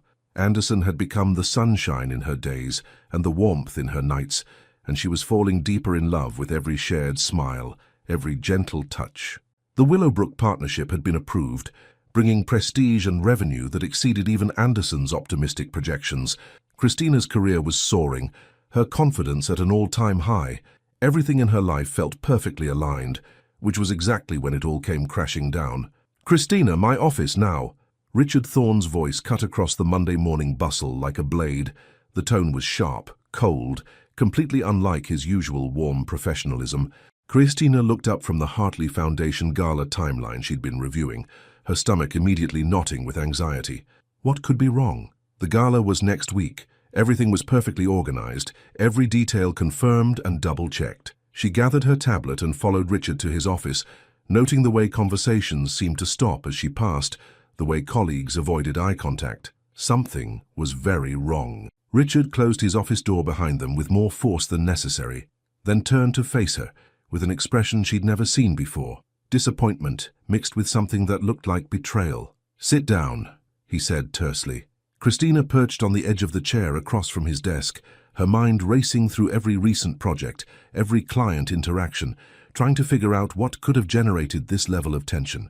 "Richard, if this is about the Bennett wedding flowers—" "This isn't about flowers," he interrupted, his voice dangerously quiet.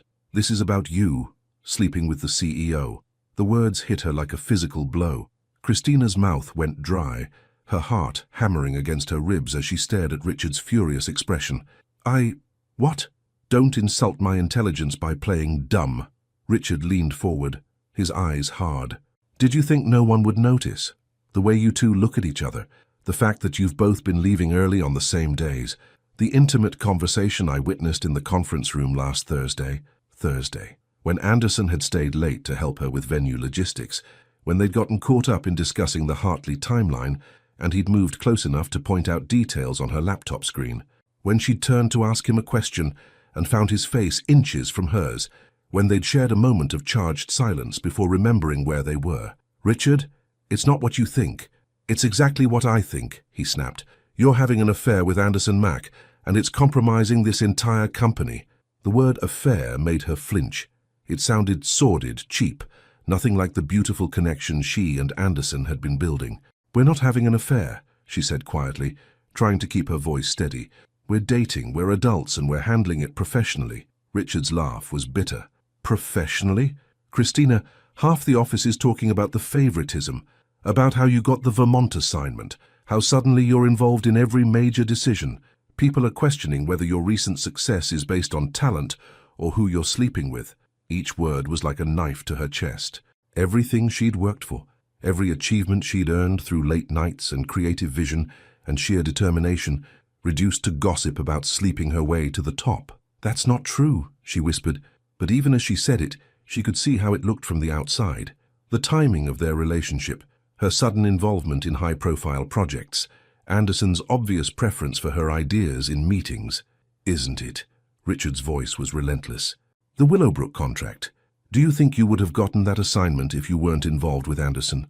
The Hartley Gala management role that should have gone to someone with more experience. The raise that went through without the usual review process. Raise? Christina's heart stopped. What raise? Richard's expression shifted from anger to something like pity. The salary increase Anderson approved last week. 15,000, effective immediately. You didn't know. The room seemed to tilt around her. Anderson had given her a raise without telling her, without discussing it, without even mentioning it during their intimate conversations about work and dreams and building something together, because he knew how it would look, because he knew she'd refuse it if she realized the optics. I need to talk to Anderson, she said, standing on unsteady legs. He's in a board meeting until noon, Richard said, his voice slightly gentler now. Christina, I like you. I think you're incredibly talented.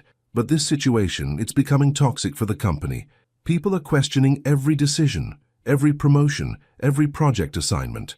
What are you saying? Richard was quiet for a long moment. His expression conflicted. I'm saying that something needs to change. Either the relationship ends, or one of you needs to find another position. The ultimatum hung in the air between them like a death sentence. Choose Anderson or choose her career. Choose love or choose everything she'd worked to build. How long do I have? She asked, her voice barely above a whisper. End of the week, Richard said quietly. I'm sorry, Christina. I really am.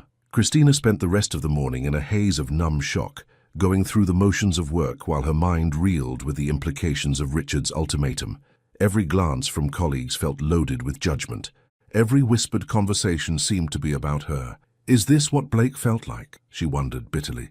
When people found out about his affairs, when his professional reputation became tangled with his personal choices. But this was different, wasn't it? She and Anderson weren't cheating, weren't hurting anyone. They were two consenting adults who'd found something real and beautiful together, except that apparently it was hurting her reputation, her career, everything she'd worked for. When Anderson's board meeting finally ended, she was waiting outside his office like a woman preparing for execution. He emerged looking relaxed and happy, his grey eyes lighting up the moment he saw her. Hey, beautiful, he said softly, moving closer with that warm smile that usually made her heart flutter. I was hoping I'd see you before lunch. Want to grab something together? We need to talk, she said quietly. Your office. Now. Something in her tone made his expression shift from warmth to concern. He unlocked his office door and gestured for her to enter, closing it behind them with a soft click. What's wrong? He asked immediately, studying her face with worried grey eyes. Did you give me a raise? The question came out sharper than she'd intended. Anderson's slight wince told her everything she needed to know. Christina, $15,000, without discussing it with me, without even telling me. She crossed her arms, trying to hold herself together. Why? Because you deserved it, he said simply. Your work on the Willowbrook project alone justified it, and your contributions to the company have been, or because we're sleeping together. The crude phrasing made him flinch.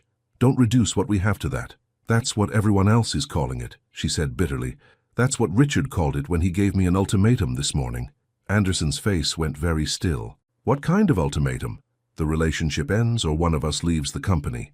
She watched his expression harden, saw the moment when the implications hit him. People are talking, Anderson. They think my recent success is because I'm sleeping with you. They think everything I've achieved is because of favoritism instead of talent. That's bullshit, Anderson said fiercely. You're the most talented consultant this company has ever had. Anyone who suggests otherwise is right, she interrupted quietly. They're right. About the optics. About how this looks. I got the Vermont assignment right after we met. I got the Hartley project after we kissed. I got a raise after we started dating. How does that look to everyone else? Anderson was quiet for a long moment, his jaw clenched as he processed her words. What are you saying? I'm saying that maybe Richard is right. Maybe this was a mistake. No. The word came out sharp, definitive. Don't do this, Christina. Don't let fear and other people's jealousy destroy what we have. What we have is beautiful, she said, her voice breaking slightly, but it's costing me everything else. My reputation, my credibility, the respect of my colleagues. I've worked too hard to build my career to watch it crumble because people think I'm sleeping my way to success. Then quit, Anderson said suddenly, his grey eyes intense. Come work with me on something new. We'll start our own company, build something together where no one can question your achievements. The suggestion was tempting, seductive in its simplicity, but it also proved exactly what she'd been afraid of, that being with Anderson meant giving up her independence, her individual identity. You don't get it, she said quietly. I don't want to be your partner because we're together. I want to succeed on my own merit, build something with my own hands. This job, this company, it's not just a paycheck for me. It's proof that I can make it on my own. You have made it on your own, he said desperately. Everything you've achieved, every success, that's your talent, your vision, your hard work. But no one will see it that way now. They'll always wonder if I earned it or if you gave it to me. Tears were building behind her eyes, but she refused to let them fall. I can't live with that doubt, Anderson. I can't build a career on that foundation. The silence that followed was deafening. Anderson stared at her with an expression of hurt and disbelief, as if he couldn't quite process what she was saying. So that's it? He asked finally, his voice rough with emotion. You're going to throw away what we have because of office gossip?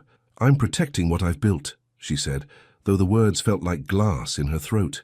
My career, my independence, my self-respect. And what about us? What about love? The word hung between them like a challenge. Love, the word they'd been dancing around for weeks, the feeling that had been growing stronger with every shared laugh, every gentle touch. Love isn't enough, she whispered, the admission tearing her apart even as she said it. Not when it costs me who I am.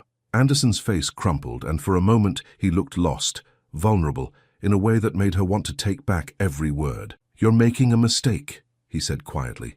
Walking away from this, from us, it's the biggest mistake you'll ever make. Maybe, she agreed, tears finally spilling over despite her efforts to stay strong. But it's my mistake to make. She turned toward the door, her vision blurred with tears, her heart breaking with every step. Christina. His voice stopped her just as her hand touched the doorknob. When she looked back, his grey eyes were bright with unshed tears. I love you. Whatever happens, whatever you decide, I love you. The confession she'd been longing to hear, delivered at the moment when it was too late to matter. I love you too, she whispered. That's why this hurts so much. And then she was gone, leaving Anderson alone in his office and walking away from the best thing that had ever happened to her. Because sometimes loving someone means choosing what's best for both of you, even when it destroys you in the process. Love isn't always enough, but sometimes, just sometimes, it's worth fighting for. 6 months later, some endings are really beginnings in disguise. The Plaza Hotel ballroom looked exactly as it had 8 months ago, when Christina Vey had first laid eyes on Anderson Mack across a crowded dance floor. Crystal chandeliers cast the same warm golden light, the same elegant crowd mingled with champagne glasses, the same jazz ensemble played soft background music.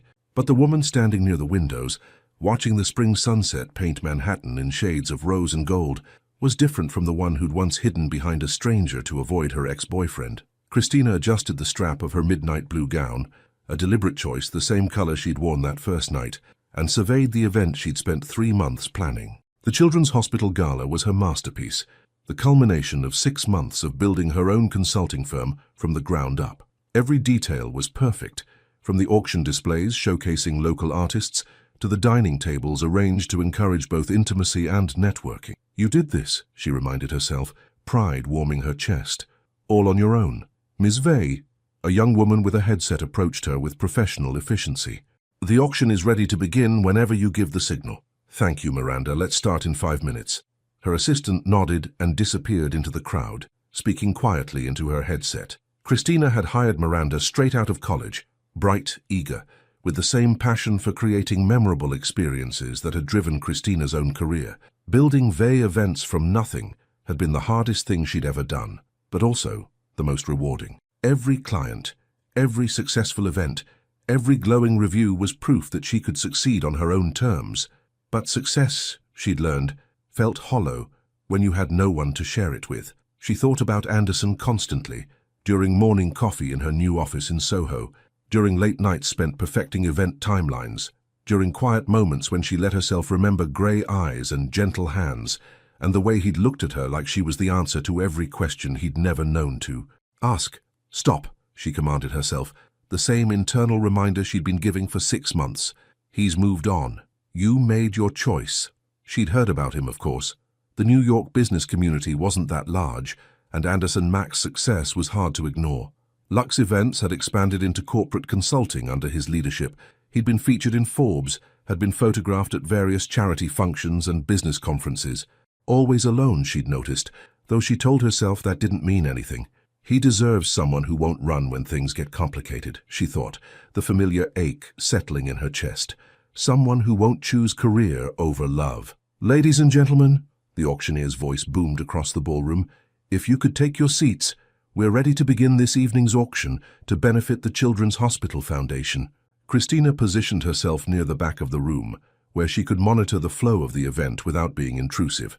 She watched with professional satisfaction as her carefully orchestrated evening unfolded. Guests finding their seats, servers moving efficiently with final drink orders, the lighting dimming to focus attention on the auction stage. Everything was perfect, exactly as she'd planned. That's when she saw him. Anderson stood near the bar, devastating in a black tuxedo that fit him like it had been made for his broad shoulders. His dark hair was perfectly styled, his grey eyes scanning the room with the same confidence she remembered. But there was something different about him, a weariness around his eyes, a weight to his posture that spoke of months of long days and longer nights. He looks tired, she thought, her heart clenching with unexpected concern. When was the last time he took a vacation? For a moment their eyes met across the crowded ballroom, and time seemed to stop. The noise of the auction, the chatter of guests, the clink of glasses, everything faded into background noise as Anderson's gaze held hers, with an intensity that made her breath catch. He's here. He's actually here. Then someone blocked her view, and the moment was broken. Christina shook her head, trying to refocus on her professional responsibilities. The auction was going well, with bidding fierce for several pieces. The Children's Hospital would exceed their fundraising goals by a significant margin. Focus on the job, she told herself. This is what you chose. But even as she moved through the crowd, checking on details and ensuring her clients were happy, she was hyper-aware of Anderson's presence somewhere in the room. She caught glimpses of him throughout the evening, bidding generously on a painting by a young artist, laughing at something an older woman said, always gracious and charming with everyone who approached him. Just like the night we met, she remembered. Confident but kind, powerful but approachable. The auction concluded to enthusiastic applause, and guests began to move toward the dance floor as the jazz ensemble transitioned to more danceable numbers. Christina was congratulating the hospital administrator on the evening's success when a familiar voice made her heart stop. "Excuse me, but could I steal Ms. Vey for a moment?" She turned slowly, her pulse racing, to find Anderson standing just behind her. Up close, he was even more devastating. The sharp line of his jaw, the way his tuxedo emphasized his tall frame, the subtle cologne that brought back memories of Vermont mountains and whispered confessions. "Mr. Mac," she said, proud of how steady her voice sounded. "I didn't expect to see you here tonight. The hospital foundation is important to me," he said, his grey eyes never leaving her face. "My sister spent time here when we were kids. Leukemia. She's fine now," he added quickly, seeing her expression of concern. "But I never forgot how the staff made a terrifying experience bearable for our family." Of course, she thought. Of course he has deeply personal reasons for being here. "It's not about me at all." "That's wonderful that she recovered," Christina said sincerely. "And thank you for your generous bidding tonight. The foundation will put it to excellent use." "Actually," Anderson said, "I was hoping we could talk, privately, if you have a moment." Every instinct told her to say no, to maintain the professional distance she'd worked so hard to establish. But something in his voice, a vulnerability beneath the confident exterior, made her nod. "Of course. There's a quiet terrace upstairs." She led him to the elevator, hyper-aware of his presence beside her in the small space. The terrace on the hotel's top floor was deserted, offering privacy and a breathtaking view of the city lights twinkling below. "So," she said, turning to face him once they were alone, "what did you want to talk about?" Anderson was quiet for a long moment, his hands clasped behind his back as he looked out over the city. "I've been thinking about what you said. That last day in my office. About earning success on your own merit. About not wanting to be seen as someone who slept her way to the top." Christina's chest tightened at the memory. "Anderson, you were right," he continued, his voice quiet but steady. "I handled things badly. The raise, the assignments, the way I mixed personal feelings with professional decisions. I put you in an impossible position." "You were trying to help," she said softly. "I was trying to take care of you," he corrected, But what you needed was the space to take care of yourself, to prove, to yourself and everyone else, that your success was entirely your own. He turned to face her, and the understanding in his grey eyes made her breath catch. "And you have," he said simply. "Vey Events is the talk of the industry. The Morrison wedding, the tech company launch, tonight's gala. You've established yourself as one of the premier consultants in the city, all on your own." Pride warmed her chest, but it was tempered by the ache of missing him. "Thank you. That means everything, coming from you. It's just the truth." He stepped closer, close enough that she could see the silver flecks in his grey eyes. "You're remarkable, Christina. You always were. I just wish I'd been smart enough to see that you needed to prove it to yourself before you could believe it." The sincerity in his voice, the genuine admiration, made tears prick at the corners of her eyes. "I missed you," she whispered before she could stop herself. "I missed you too," he said softly. "Every day, every moment, I tried to move on, tried to convince myself that what we had was just infatuation, but what? But nothing I've accomplished in the last 6 months has meant anything without you to share it with." His hand moved toward her face, then stopped just short of touching. "I love you, Christina. I never stopped loving you. And if there's any chance, any possibility that you might feel the same way, I want to try again." Her heart hammered against her ribs as she studied his face, seeing the hope and fear warring in his expression. "I love you too," she admitted, the words spilling out like a dam breaking. "I've never stopped loving you. But Anderson, the complications are manageable," he said firmly. "We're both established in our careers now. You have your own company, I have mine. We can build something together as equals, as partners in every sense of the word." "What are you saying?" "I'm saying that Mac Enterprises has been looking for an exclusive event planning partner, someone who understands luxury markets, who can create experiences that reflect our brand values." His smile was warm, hopeful. "Interested in a business proposal?" She stared at him, understanding dawning. "You want to offer me a contract, a real business partnership?"